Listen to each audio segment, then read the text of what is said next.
right away you spoke about your staff and how important they are. How important are they to what you do on a daily basis?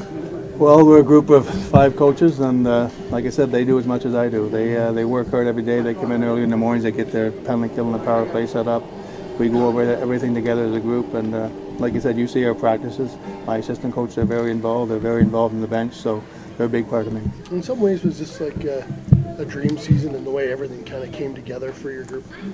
It was a dream season right till Game 5. You know, it was an unbelievable year. I mean, obviously nobody expected us to come out of the gate like we did. Nobody expected us to be in the playoffs, and you know, we had a great team. We had a great season, and fell a little bit short. But I'll go home this summer very proud of our group and our organization, and be ready to go again next year. What does this award mean to you personally? Well, it's something I never dreamed about. You know, I mean, I never thought I'd be the NHL Coach of the Year and the Jack Adams. I mean, it's a great honor. I'm very proud of it. I know it's. Like I said, I'm the head coach, but we talk about our assistant coach all the time. We talk about our organization and our players, and they're all a big part of this award. Coach, a year ago, you're sitting here announcing names for your roster.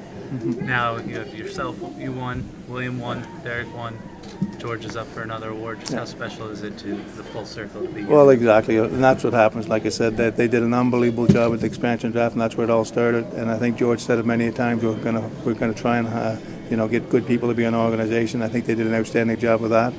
And then we had a lot better hockey players than a lot of people thought we did. And they worked hard every day. Like I said in my speech, they come in every morning. They worked 110%. They had smiles on their face. They enjoyed you know, our practice facility with 800 people watching us every day. So it was a lot of fun. There wasn't a lot of pressure, and we had fun doing our work. A lot of these awards are recognizing players on the ice, but whether it was the Clancy or the Masterton or the Messier leadership, they're honoring players for things they do off the ice. What does that say about these players and about the league? Well, that's exactly. The league does an unbelievable job of what we do off the ice. I mean, we've seen it firsthand here with October 1, what our players did off the ice. So that's what our players, that's what NHL hockey players are all about. They're about helping the communities and the place they're playing in, and I think every team does a great job with that. Coach, you had to guess who's most proud, your wife, your daughter, or the grandson whose name you've forgotten? Dylan, yeah. I'll never forget that name again. They were down here for 6 weeks, and I had the best time of my life. So it was awesome. I was a little nervous up there, so I'm sure they'll let me off. Coach, talk about Las Vegas as a hockey community. It wasn't that long ago. People here said Vegas won't even accept hockey. It's unbelievable. I mean, nobody expected it to be like it is today.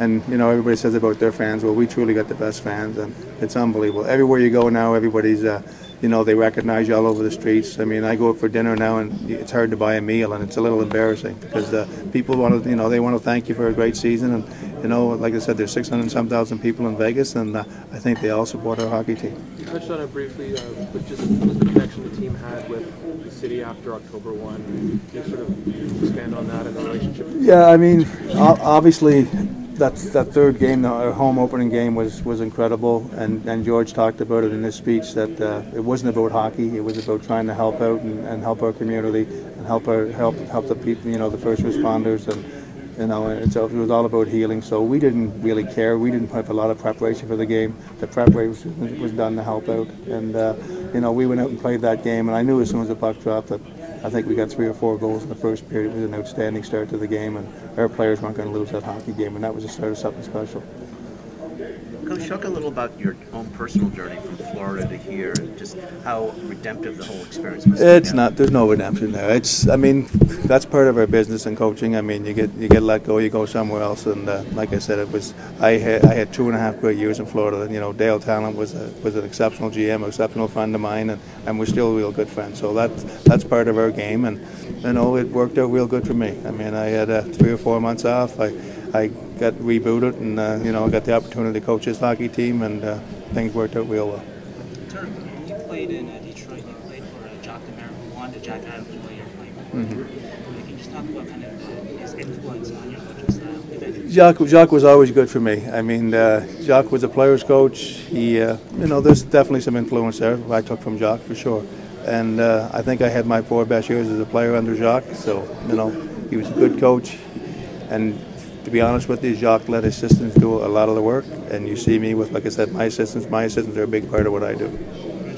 Thank you. Coach, then Derek England will be at this spot. So many successes this year. How do you move forward? Are you mentally thinking of trying to top that, or what's going through your mind? No, I'm not thinking about it at all. I'm thinking about, you know what, we've had an unbelievable season. It was an outstanding year, and come the middle of August, I'll start thinking about going moving forward. I mean, we've done a lot of work over the season to get ready for next year, and we'll see, you know, where our team is and where we're going to be come training camp. But we're not going to put a whole lot into worry about next year. We'll do the same type of thing. We'll get our players ready to play. Hopefully, we'll have a great training camp, and everybody's going to be healthy and go right back to one game at a time. Okay. You win this award, if he possibly could win the award, does it kind of validate what Bill Foley did in bringing in the right people? Well, I don't think I had no plans of being here tonight. I mean, really, when the season started, I mean, we didn't think we were going to have a 109-point season and you know, go deep in the playoffs like we did. Nobody expected that. So, I think our goal when the season started was to compete and battle hard every night. And but obviously, they did an exceptional job. We went out, we got first-class hockey players. They played hard for us every night, and they won. And that's the reason why I'm standing here tonight. Did you go into this year thinking this is a brand new team, they've never heard my shtick, if you will, I'm going to have to tailor a certain way, and then find out you didn't have to tailor it that way, or it changed? For me? Yeah. No, nothing changed with me. I mean, when I worked 2.5 years in Florida, when I worked in Columbus, the only thing that changed for me was a little bit more experience. So I coached the same way, I brought the same philosophy in.